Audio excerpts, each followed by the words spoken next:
It's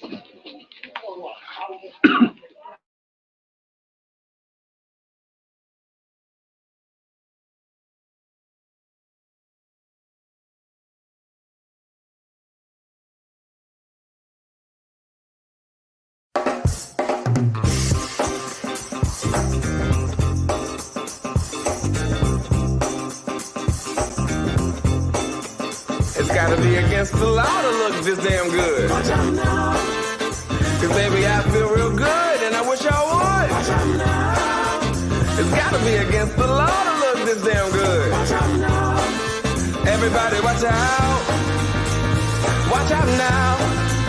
I'm ready for a good time, and I came to groove. The whole band's here, and we came to move. Got a fresh haircut and 2 new shoes. We're here all night like we got nothing to lose. Coming out the jacket, cause we're turning up the heat. I wanna see you clapping when you get up out your seat. It's time to make it happen when we hit these streets. I'm coming in hot, and I can't be beat. Watch out now.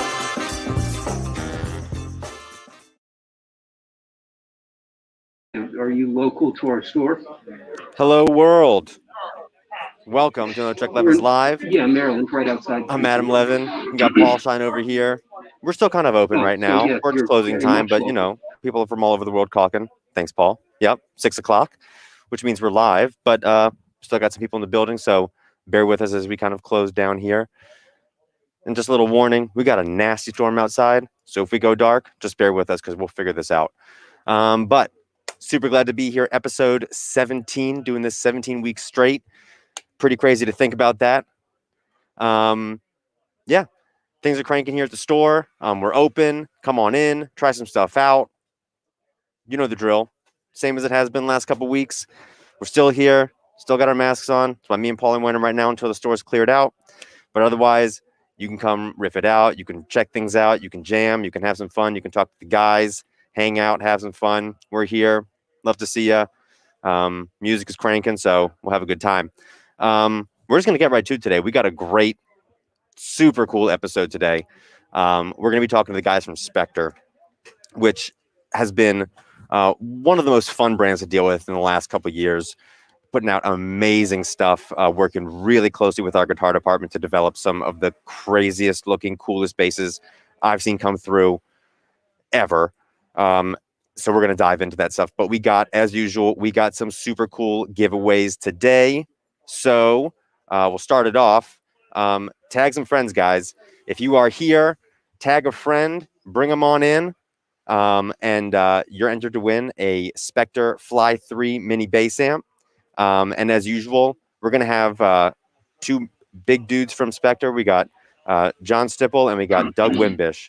2 dudes know a lot about basses, know a lot about everything. So don't be shy. Ask some great questions. We will make sure to get to them. And whoever asks the best question, you're going to win another a little Fly 3 Spector bass amp. So don't hold back. Don't be shy. Nothing's off limits. Most nothing's off limits. Should probably say that. We got some dudes out there.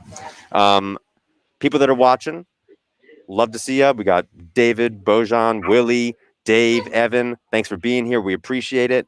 Tyler, good to see you as always. So tag some friends, bring them on in, load up some questions. And yeah, last time we had Spector in the building was our Wimbish, which was last November, which was one of the craziest events I think we've had. We have some great events, but this one, and I didn't really know what to expect going into this thing. It blew me away. I think the video is going to speak for itself. Let's show a little clip of what happened last November at the Wimbish. You know where it's from. She knows Andy.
We might have to try that again because you have to hear that audio. I don't know. I couldn't hear it.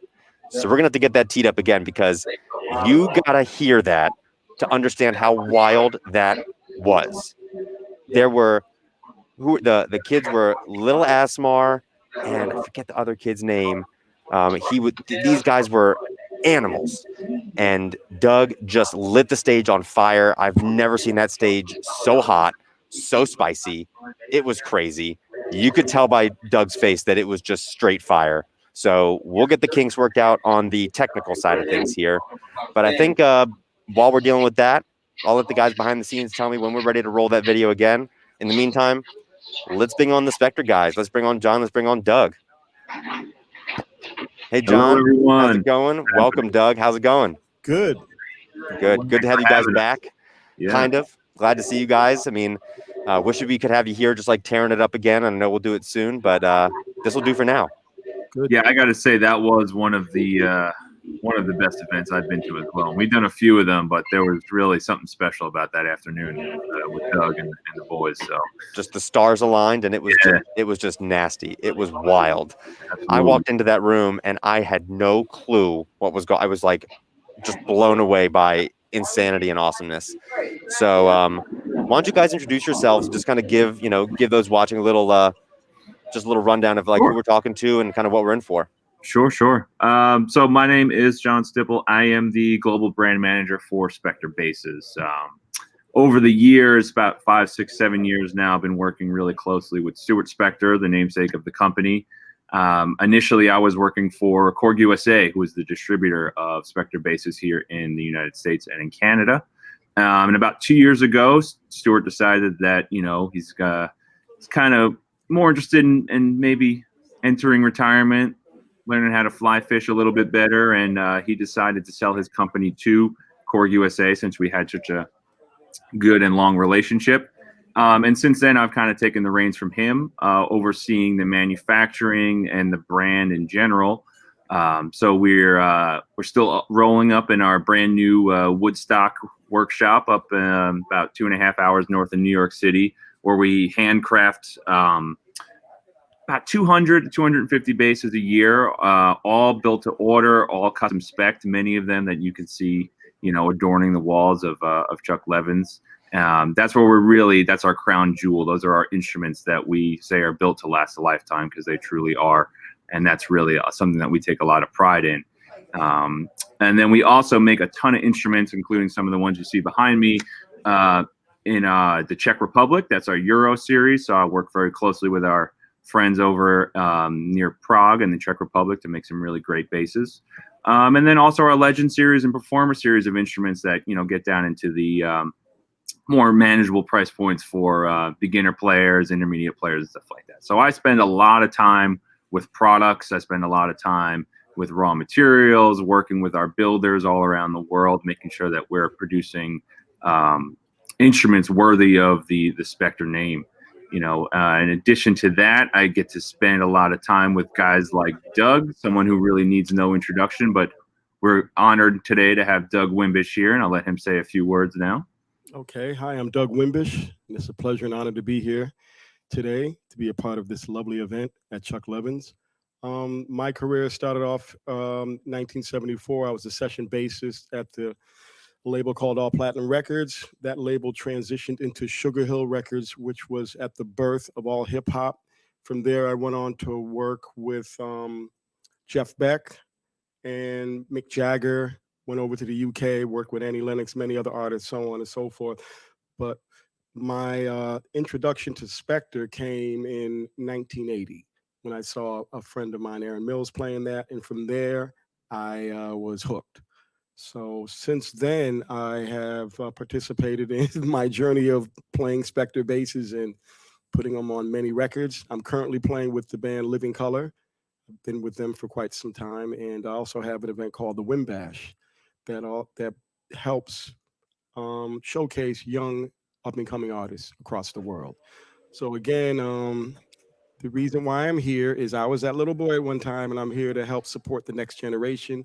And I see that Chuck Levin is a company that also, as well as Spector, are organizations that have helped support the next generation. That is too cool. I mean, Doug, I think underplays a little bit of like his awesomeness because like the laundry list of acts that he plays with is just stellar. And I could think the laundry list of people you've played with is only matched by the size of your pedal board in your awesomeness. I think the guys behind the scenes got that video tech squared away. So I think we should play it again. Let's drop it in and then we'll talk some bases and get going on this.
Man, that is just straight fire. That is one of the craziest things I'd ever seen at that time and still is just unreal. Unreal. Let's bring Paul's mic on so we can hear Paul a little bit. And I think let's talk about like how Spector and kind of Chuck's came together. We've been doing this for decades with you guys. So this goes way back and we've been keeping it hot since. So Paul, why don't you give us a little rundown how we got started with Spector? Well, hi there. Actually, it was Adam's father, the late lamented Robert Levin. We miss him dearly, of course, everyone does. And he came back from the trade show, from the NAMM show, carrying a black NS2, which was the only way the bass was made back when the NS2 was first developed and shown at the show. And he showed it to me. I was already weighing in heavily on decisions about buying guitars by then, and said, "What do you think?" And I said, "Well, it's sexy, appears well built. It had some notable features like EMG pickups as OEM equipment, which was kind of exotic, and a badass one bridge." Speaking of late lamented people, Leo Kwan, may he rest in peace. And just was a statement in terms of its ergonomic body design, which no one had seen before. It reminded me of a melted blob of tar when I was a kid playing in the curb, and they used to patch the street with tar. And when it got really hot in DC, like it does, what did we just do, a month of 90s? And the tar would melt, and it would be this gorgeous black as night color and shiny. And when I saw it, I think I said to Robert, "That looks like a blob of tar." But anyway, we liked it, we bought it, and we never looked back. And then it just went onward and upward. Sting showed up playing a white one. Of course, then we had to stock white NS2s. And then when the Kramer company bought them originally, yeah, there it is now. There it is. Does Sting know you have his bass? No, actually, it's at the Cleveland Rock and Roll Hall of Fame. It is. Yeah. There it is. Here it is right here. Oh, hi. That's Doug, the real deal. Look at that one. Yep, That is there it awesome. Yeah. Cool. It's an 87. Nice. Wow. Yeah, so this is the real deal. That's the real deal. That is it. Cool. Yep. Yeah.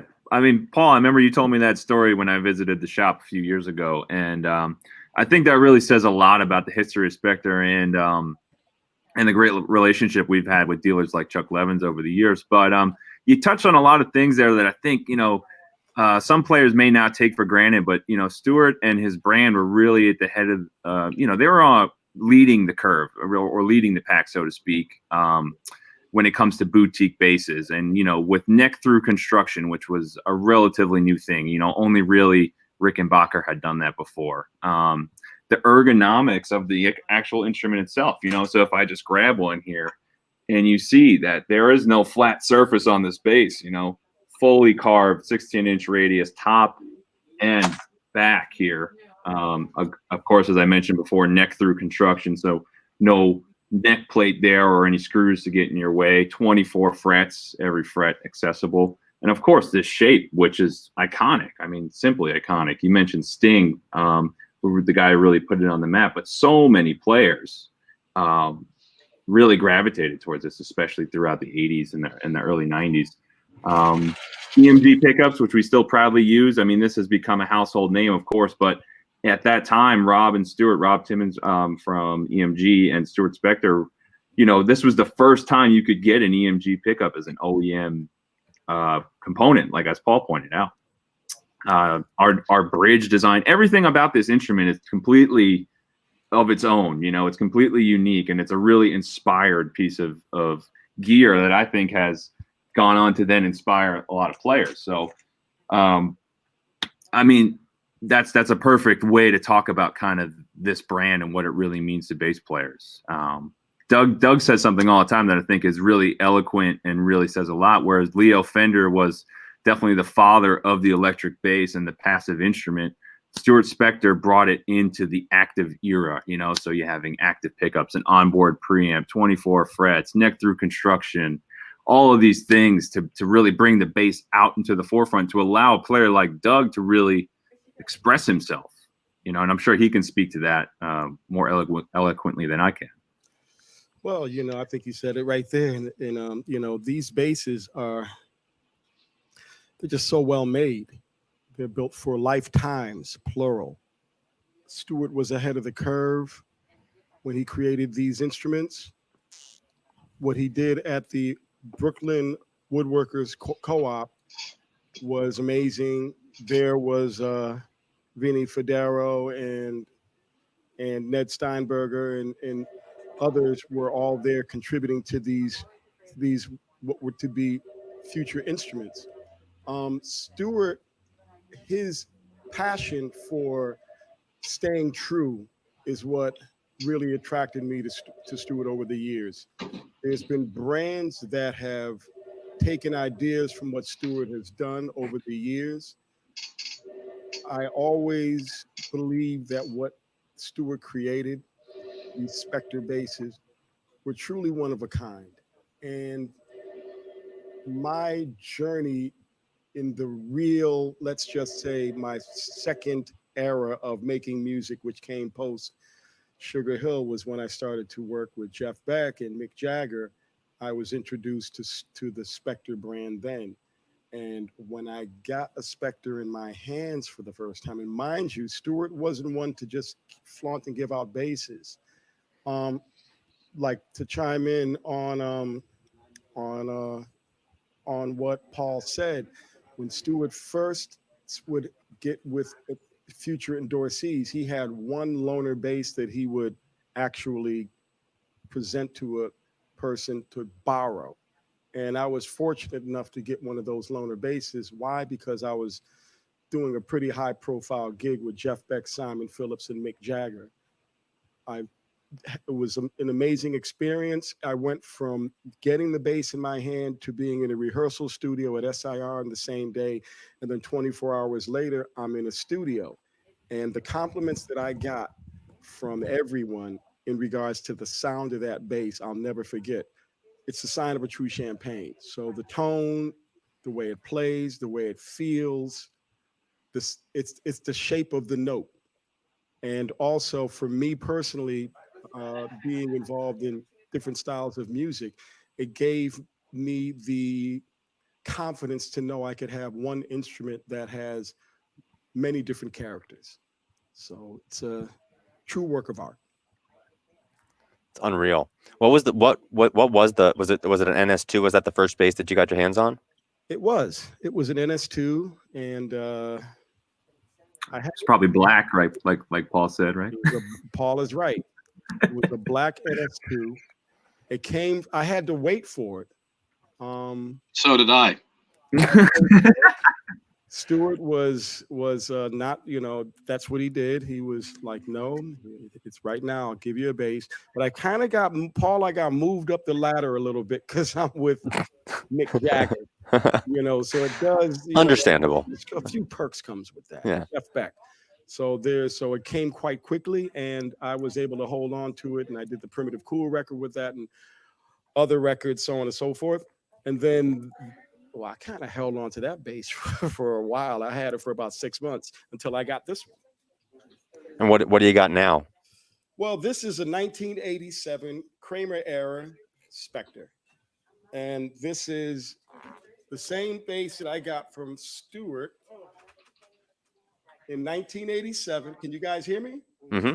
Yeah, I got this in 1987. And I've been playing it nonstop ever since. This is it. Stewart was ever so kind to shave the neck down for me personally. So the neck is as thin as a jazz bass. It's quite unique. You can see the battle scars that are on this bass for many years. So from May of 1987, I played this bass, and I've never had a fret job on it. It's just a work of art. That being said, when Stewart told me the history of this particular wood that he had, he reckoned this was some of the best wood he had received at the time. So I'm still playing this bass. I have a 5-string blue Spector. That is the ninth 5th string he ever made. Both of these came in 1987. There it is right here. That's this one. See if you guys can see that. Good thing about this, you see the front? This was the original color on the back. Deep blue. It was originally this color all around, even darker, probably down here. But over the years, the lights faded the bass to that color. Wow. When Stewart was when Stewart was starting to work with different colors, it was kind of a new era for him at that time. Prior to that, what was it, Paul? He had you could get a Spector bass in black, white, and red. Cherry Sunburst. They started doing Cherry Sunburst, I remember, when Kramer first started doing them. Okay. Yeah. That was something I want to just clarify, because it's come up a couple times. So, and I saw in the comments too. But so Spector was started in Brooklyn, 1977, 76 actually. But the first NS1 before the NS2 was in 77. And Doug touched on it, but Stewart was part of a woodworkers collective in what is the Park Slope neighborhood of Brooklyn, which is probably now some $1 million a month condo or something. But in that woodworkers collective was also a couple guys and names that you would recognize: Vinny Federa, Ned Steinberger, Ken Smith, a couple other guys, right?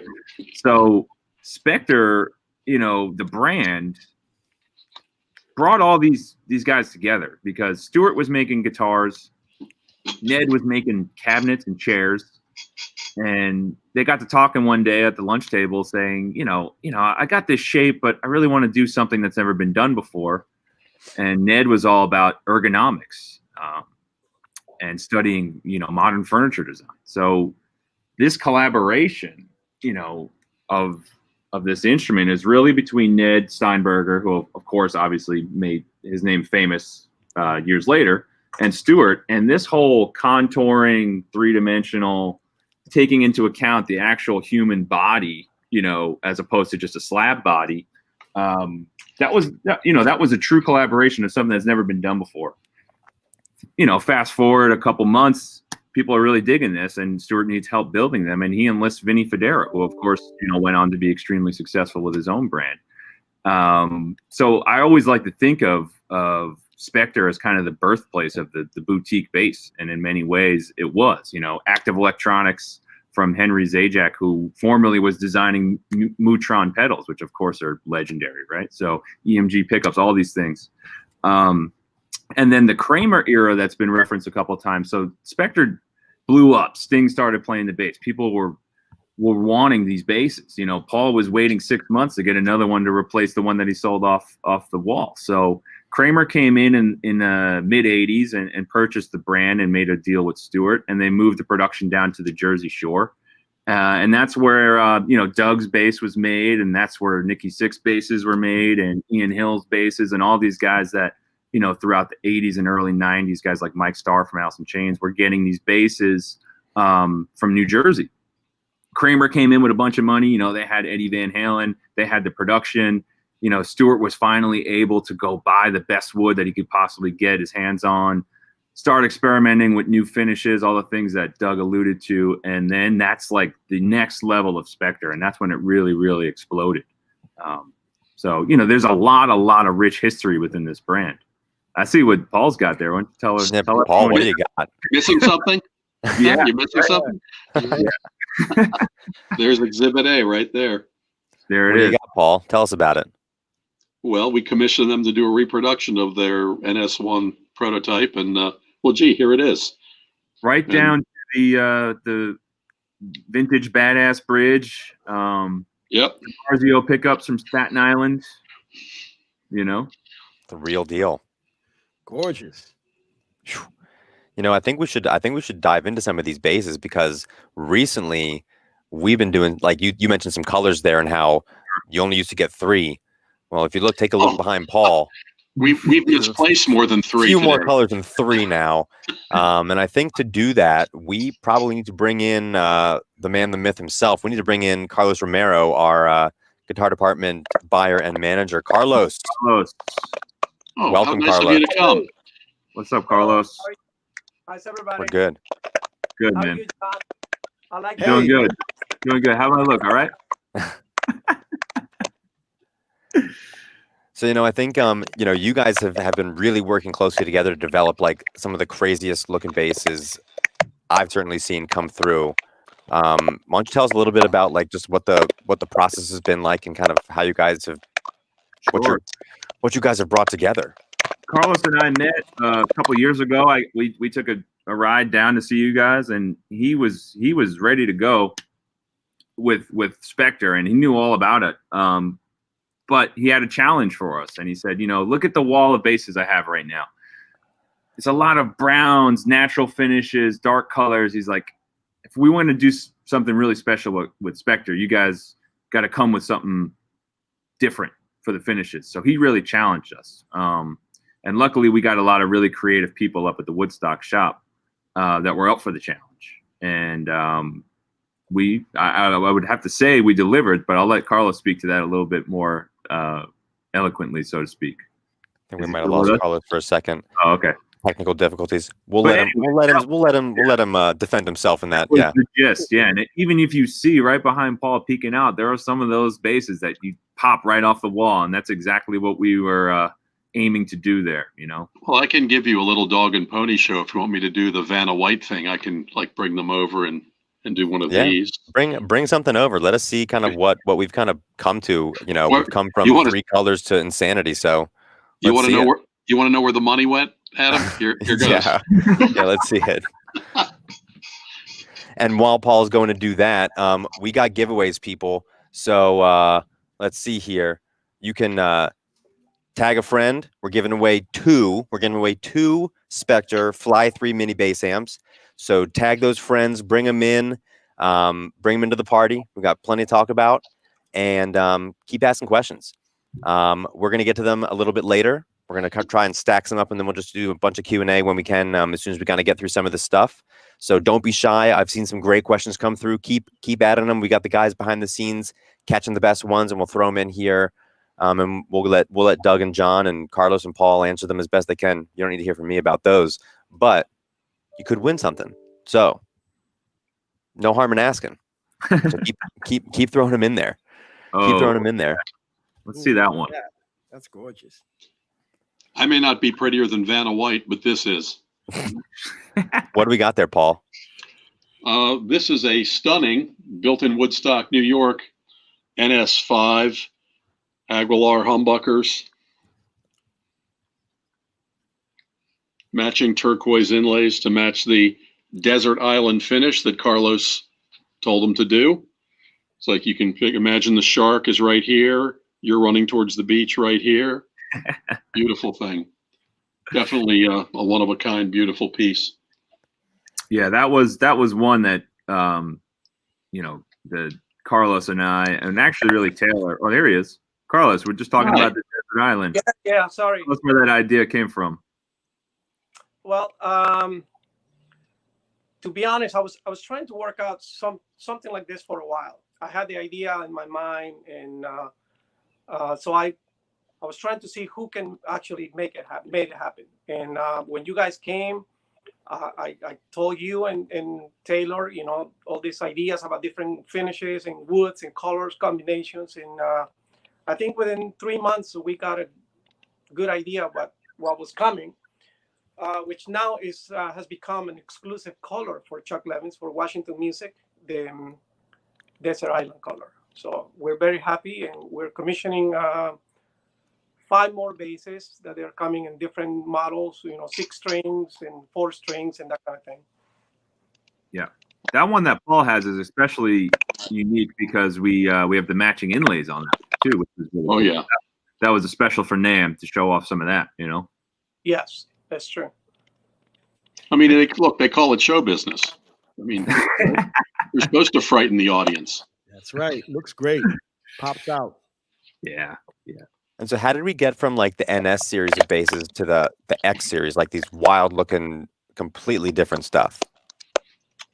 Yeah. So the X was something that was commissioned in the 80s for Nikki Sixx of Motley Crue, obviously, and there's a lot of wild photos of Nikki back in the day playing those. And we've done them by special requests. We've done them for some artists over the years, and considering our great relationship with Chuck Levin's and Carlos's very convincing demeanor, we decided to go ahead and we'll do a run of X basses in all new finishes with all new specs that we've never ever done before. So again, that was a true collaboration. I think you've actually sold a lot of those already. So even the most attractive ones may have already been sent to their happy homes. But that was essentially, oh, look at that one. See, there you go. So as you can see, that's definitely inspired by an American guitar company, that was making those in the 60s, but it's definitely our, it's still neck through, has our EMGs, has a lot of our classic Spector touches on there. So take a look at that. That's an all new color. I don't even know what we call that. Oh yeah. And if anything could bring John Entwistle back, this would be it. Yeah. Carlos has a very, very keen ability to tap into what people are really looking for, and providing us with ideas that are going to set us apart, as a brand, and appeal to the players, So he's on the ground level, man. He's in it. That's been one of the coolest thing I think is working with you guys is obviously it extends like to the artists like Doug and to guys like us and stores like us with Carlos, like the collaboration and just the access to be able to talk to you guys and have this like really develop these instruments and make it something unique and special for new musicians. And it's a very cool and unique experience. It's not like dealing with some of the brands that sometimes, they have a program for some of these sorts of things. This is really a collaboration that really is very tightly, worked between us. So it's super refreshing and super cool to do. And if any of you are afraid of purple, beautiful natural wood. I remember the quality of the wood and the finish is just absolutely stellar on this instrument. It's a piece of art. I think that brings up a good question. Has it been sourcing exotic woods lately? In this, it's been a little wild, and there was the whole CITES thing and stuff like that. So what's it been like for you guys?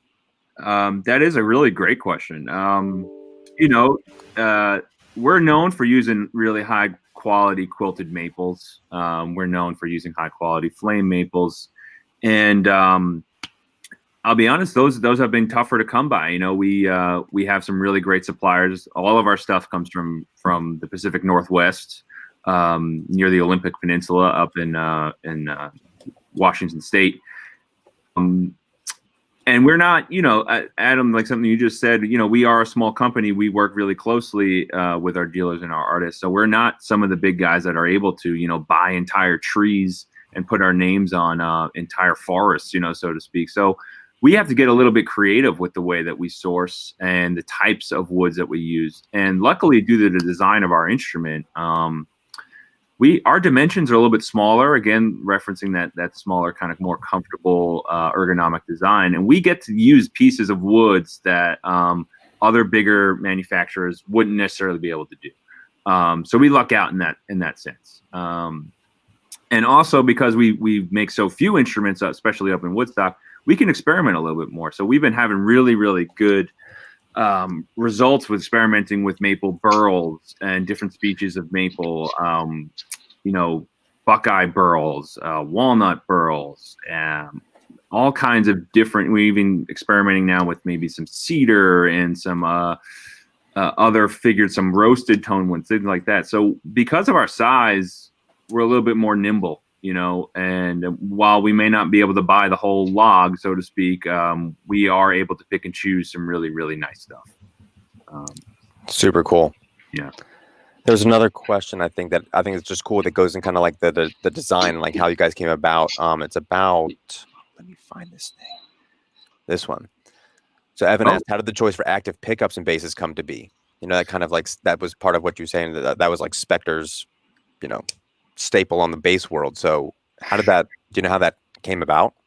You know, at a certain point, I think it was 79, 1980, somewhere around there. Doug, you might remember, EMG was brand new. You know, an active pickup was not in existence before then. And I really think, you know, trying to make an instrument that was more playable to bring bass out of the background and into the forefront, so that you can hear every note on the neck, that you can have that low end definition that you never heard before at that point. Doug, I know a lot of your sound comes from that active pickup and those active circuits. So maybe you want to speak to a little bit about the benefits of that. Well, totally. I mean, you know, taking us back, a lot of activity was happening on 48th Street in New York City. There is where bass players were going to check out product, as well as a lot of my fellow bass players were recording in different studios at the time. So now an active bass gave you the possibilities of being able to produce more low end and more clarity at a time where at this particular time when it wasn't possible before.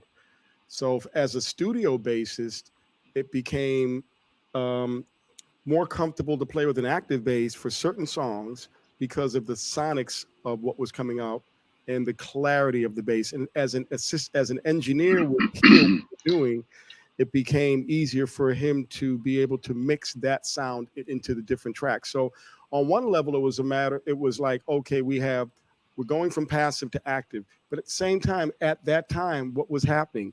Synth bass was going on. So synth bass was producing tones from like a Moog that you just couldn't produce with a passive bass without some assistance.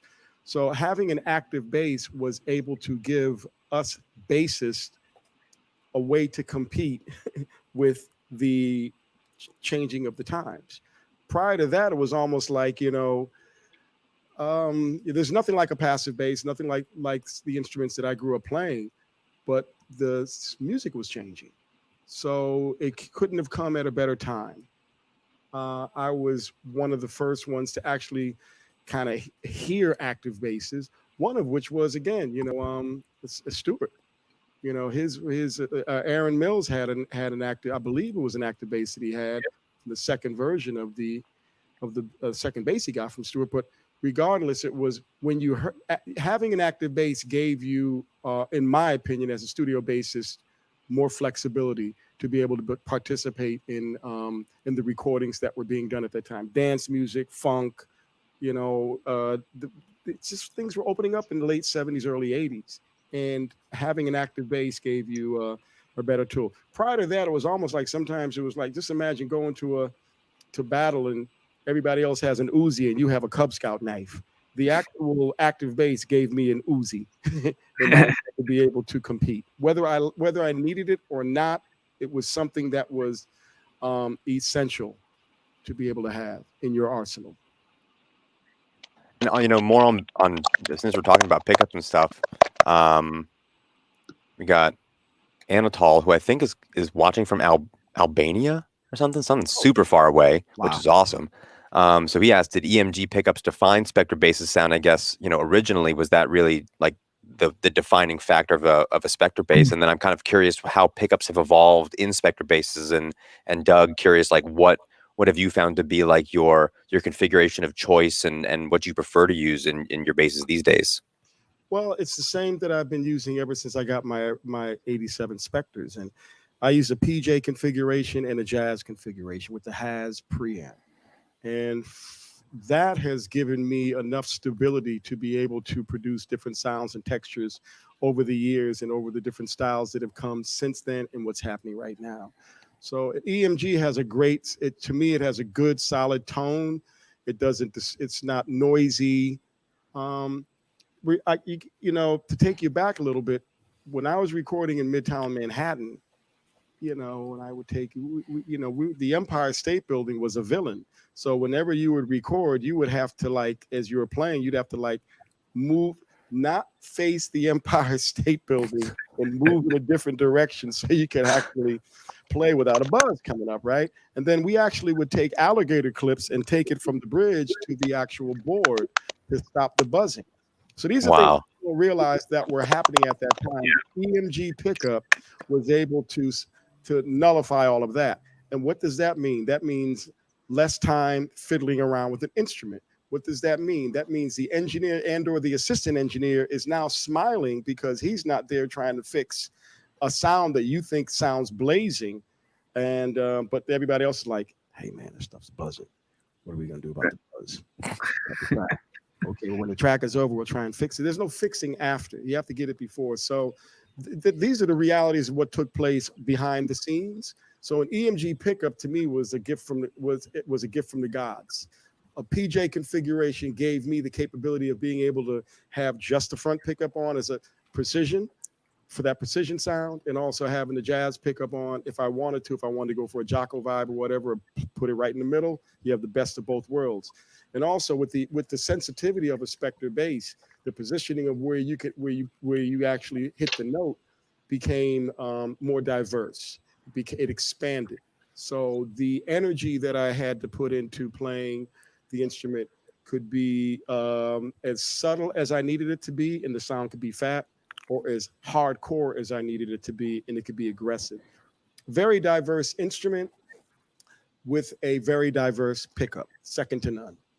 Yeah, I think a lot of the what we were aiming to do at that time way back was provide, be a problem-solving instrument, again, making a more playable bass, making a more comfortable bass. And why wouldn't you want the bass to be quiet, for exactly the reasons that Doug pointed out. So those active pickups, especially the EMGs in the early days, I mean, that really solved the problem, Over the years, yes, we're very closely related to EMG, but something I started doing with Stuart a few years back is widening the scope a little bit, because, a passive pickup has a certain type of sound, different preamps all have different types of sounds. So we want to offer all the great things about Spector as far as the playability and the comfort and the construction to players. And we want to give them an instrument that they feel comfortable with. So if you've never played an EMG pickup or an active bass before, you might be like, as Aaron Mills said it, wow, it's like driving a car with two engines. It's like almost like I don't know what to do with all this power. So what we've done over the years is develop pickups with Bartolini. We've developed pickups with Aguilar. I'm holding right now a new limited edition Euro bass that will be coming to Chuck Levin soon that has Fishman pickups in it. These Fishman Fluence pickups are really, really cool. These are like brand new, only a year or two old. Super cool. And, you have a three-way voicing switch here, which will give you that EMG active sound. It'll give you more of a kind of passive jazz bass sound and a P bass sound. all in a quiet, noise-free, very versatile package here, you know. So that's basically it. You know, there are certain instruments, you know, if we make a white Spector, you better believe it's got EMGs in it, right? But if we're experimenting with some new finishes, some new colors, some new woods, we take that opportunity to try some new stuff. I mean, Aguilar's making great stuff. Bartolini's makes great stuff. Some guys really like Nordstrand. I mean, we're living in the golden age of gear. There's so much good stuff out there. So we try to incorporate it as it makes sense, you know? I think that's so cool. I think it's like, you know, you see a lot of brands where they stick to their guns, they stick to either their own pickups or other things, and to be able to have that freedom to test and try and experiment with different types of pickups and create, you know, new instruments, not just a new color or a new design, but a completely new instrument is the you know, the sky's the limit. Like, it's wide open. You could do whatever. Sometimes you need to write a song. Keeping on the pickup train, because I think it's a pretty interesting topic on how you guys have kind of like used pickups to kind of develop just different sounds and stuff. Evan asked, how did the choice for active pickups come to be? Why was that kind of part of the beginning of Spector basses?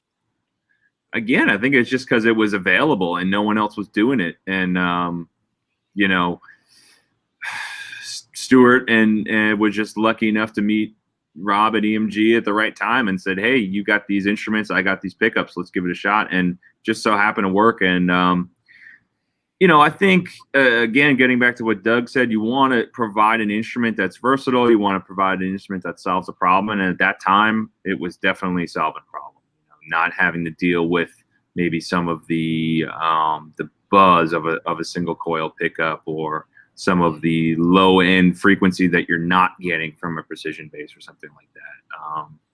So that was it. I think it was just a really practical choice, and then it just wound up becoming something that we do. Awesome. It's awesome. While we have a moment, everyone that's watching, we got a ton of people watching. This is great. Guys, you still got chances to win. We ain't done yet. So tag some more friends. We're giving away 2 Spector Fly 3 Little Mini practice amps. They're awesome. They're battery powered. They fit on your desk. It's going to have the Spector logo right on it. It's super hot. So tag a friend, bring him into the stream, and also ask some more questions. I need some more material to ask these guys. We got some monsters on the screen here, so keep loading them in, and we'll pick the best ones. Whoever asks the best question is going to win one of these too. So don't be shy. Keep it up. Keep them coming. We're still here, so let's just like keep it rolling. Let's see what else we got. What other questions we got? What do you got, Paul? What do you got there next? Well, I'd like to present Exhibit C here. You know, sometimes you don't want to write a song. You just want to do a really good cover. I mean, Johnny Rivers made a whole career of doing covers that were generally better than the thing he was covering. Anyway, but here is a gorgeous Coda bass, which is what they call their, well, you know, I won't say it, but we all know what this is. Just in stunning walnut, absolutely gorgeous piece of walnut. Hand built in Woodstock, New York, because nothing important ever came from Woodstock, right? No. That's a really good example we were talking about before of whoever asked a question about sourcing woods. You know, that type of wood, which has that spalting and that natural grain pattern to it, I think years ago may not have made it onto an instrument, but we let that piece of wood inspire that finish that you have here. We call that super faded black. We do super faded black all over the place now because it really is a very cool way of highlighting those natural grain patterns. So to further answer the question from before, sourcing wood, has become more challenging, but in certain cases like this one, it opens up new possibilities. Hey, well, check this one out, Paul. Here's one for you. Oh, Quilty as charged. Check that out. Love and look, someone is going to leave their Bentley open, and if you've ever seen those dashboards, they're good to go. Yeah, they are. This is just a work of art. But, you know, Spector's way ahead of the game right now, in my opinion. They're really moving forward. Really exciting. Put this back in the arsenal. Yeah, Doug's got a lot of bass, man. So everyone watching, go look up Doug's credits, man. He's played on more instruments than I can even remember listening to. So let's hear some questions for Doug. Yeah, really. Here's one for Doug. Evan asking another great one. How did Spector sound contribute to the rhythm section of Living Color? Oh, good question. Well, a lot. You know, when I came into the band, I had some heavy shoes to fill.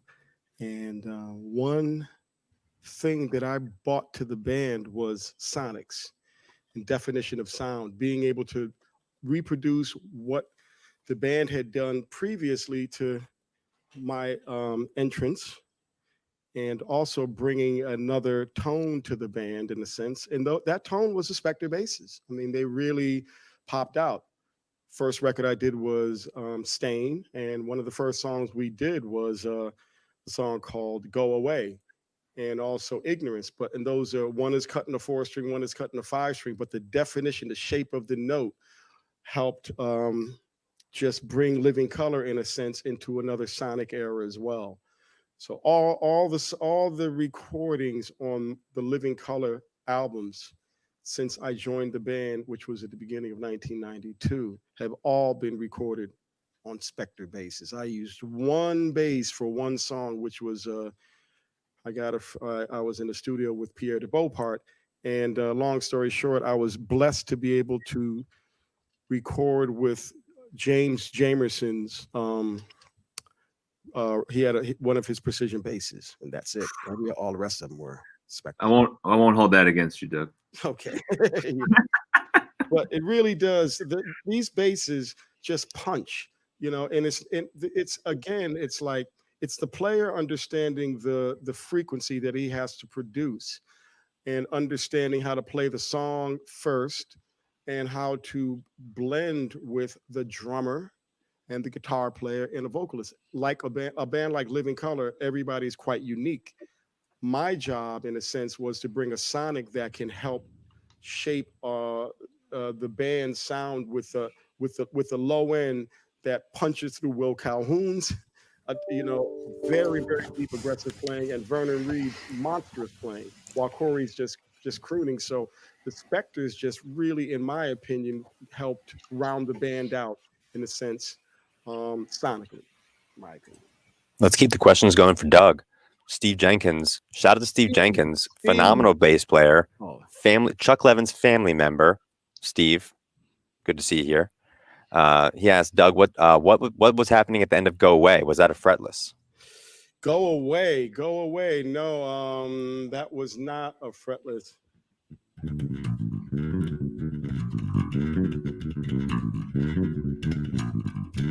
I was doing something like that. It's just like a real fast line. Something. So there's a lot of little picking and stuff, but the main theme of that. So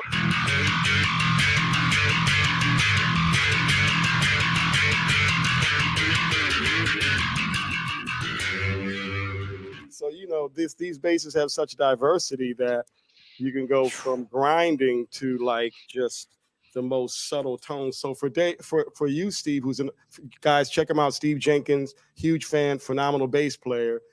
The idea of having these Spectors gave me the confidence to be able to play these crazy, like,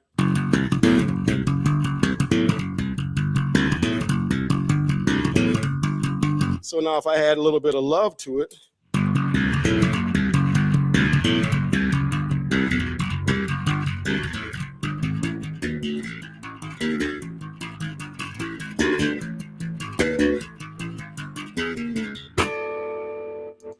so you know, you can kind of like, you know, have different characters with these instruments, you know, which is amazing, you know, which is why I like Spector so much. You can go from a subtlety of something like,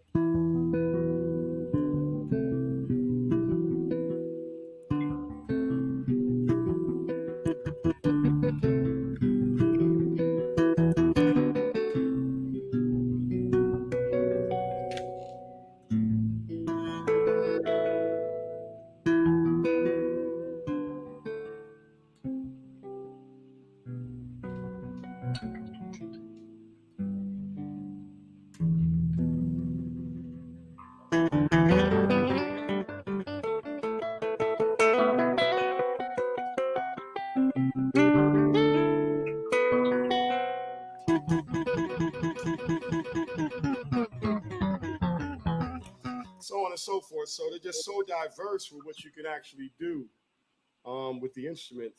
So something from a go away to just having just, you know, strumming and playing.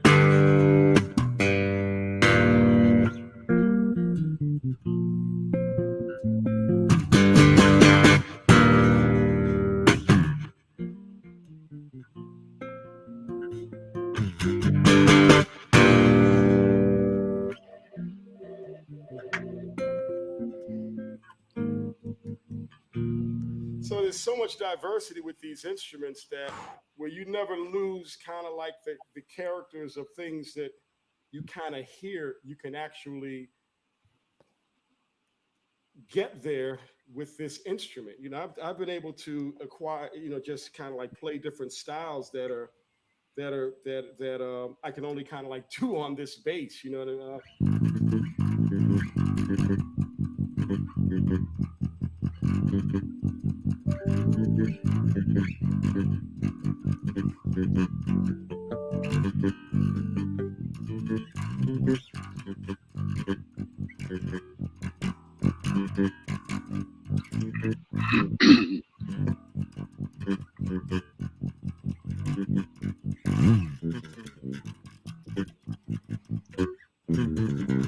So you can get a lot of different bounces going on. You can get a lot of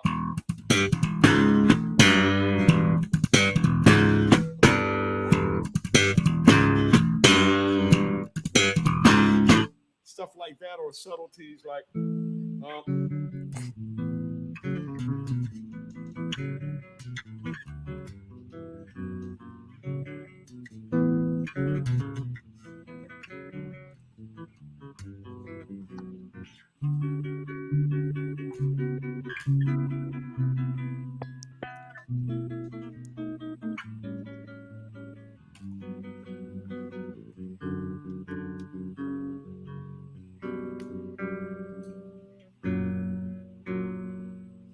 so it's just it plays itself. All I'm doing is just I'm just a spectator playing this bass. It almost plays itself. It is wild that that's all the same bass. I mean, that is just crazy. You know, that's the sign of a true champagne. You know, it's like these basses play well with others. They play with, you know, it's like if you want to play it straight and you're just kind of like getting your groove on, you know, or if you're playing more like jazz.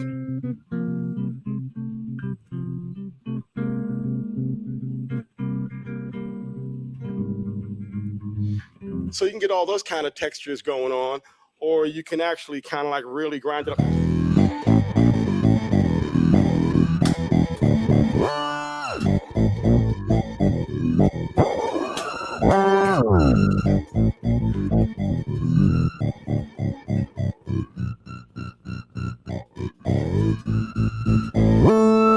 So you can get all these different kind of like frequencies and characters happening simultaneously, and that's the beauty of this particular bass, especially with all the different styles that are happening right now.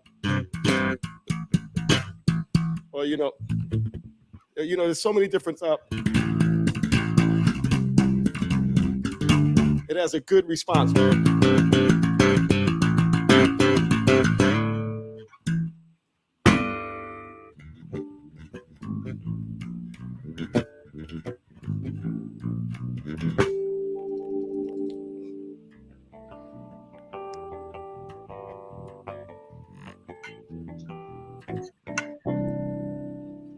So diverse. I just have a field day playing this all day. We could just sit here for hours. I mean, none of us are going to stop you. So we could just keep this going. I'm just trying to give you a couple little highlights of what's going on. And there's a straight basis, you know. I grew up, you know, low end. More low end.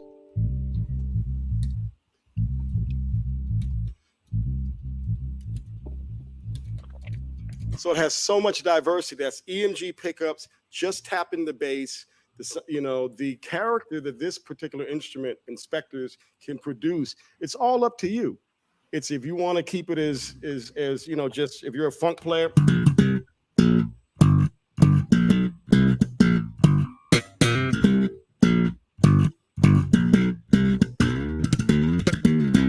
you're that kind of player, if you're like a jazz more or less in.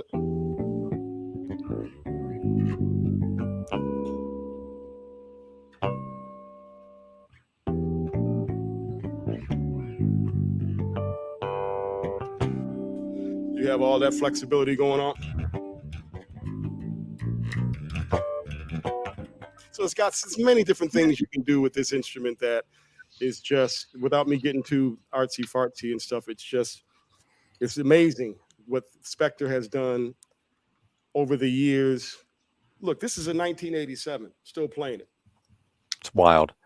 It's wild. You know what? We got some things still to go with Spector. We have things cooking right now. I think we bring Carlos on. Carlos, come on back in here. Give us a little tease. What do we got coming up with Spector? What can you tell us? What's in the works? Well, there's a lot of things going on right now. We have a lot of ideas working, but right now we have a special round of Euro basses happening. There's going to be around 20 basses. They should be ready somewhere in, John, I think it's November. I think it's in November they're arriving. Yep. We're doing 3 different finishes, which one of them is a classic. It's a natural quilted satin finish with a few different changes, like a ebony fingerboard, matching headstock, ash body.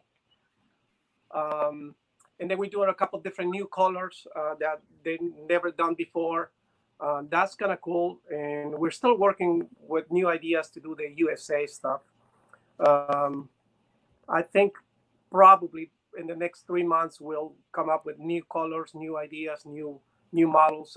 We are in the process also to do maybe a dog Euro series in a different finish, different features. So that's something that just happened in the past couple of days that we were talking about it, and maybe we'll come up with something really, really cool. I think Doug came up with like a cool color, like a cool black type of finish. So we'll work it out basically in the next few days. You know, for those of you watching, you know, the X series bases and some of the really cool custom stuff that we've done recently, we're almost like crowdsourced. Like Carlos was working with customers and just hearing from people and in Facebook groups and Spector, you know, fans groups and just all different kinds of things to kind of just figure out what the people wanted. What do you guys want to see?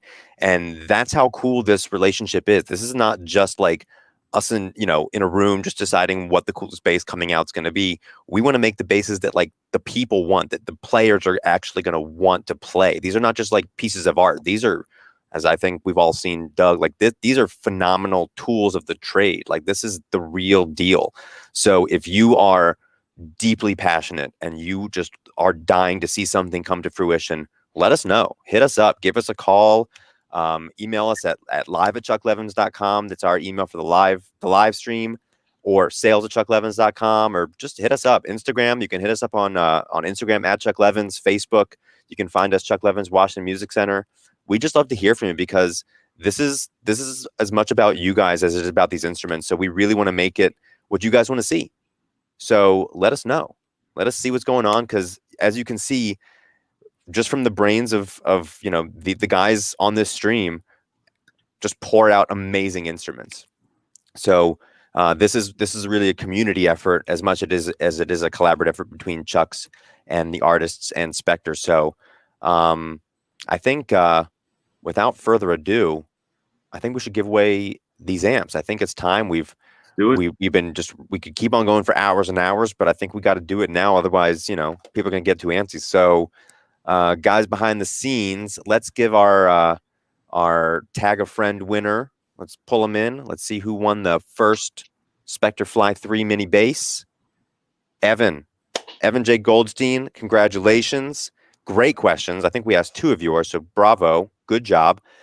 Email us at live@chucklevins.com. We'll get you information. We'll get you one of these little amps, and let's see who the next winner is with the questions. Who we got? Bob Wagner, also asking great questions. Thanks a lot for tuning in, Bob. Email us at live@chucklevins.com, and we will get you that free new cool Spector Fly 3 mini bass. John, Doug, this has been incredible. Thank you. I cannot wait for the next Wimbash. I'm still reeling from it. I literally just watched the video on my phone. I'm like, I still show people when they ask what we do here. I'm like, this is what we do here. And I show them that and they're like, what? This is crazy. So I cannot wait for the next one. Thank you so much for the partnership and the relationship. We deeply appreciate it. I think the writing is literally on the wall behind Paul that shows you how cool this is and how cool it can be. And we got a ton more cooking. So for everyone watching, we appreciate you. Thank you so much for tuning in. We'll be back next week. Thank you to Spector. Thank you to Doug and John, to Korg USA. And that's all we got.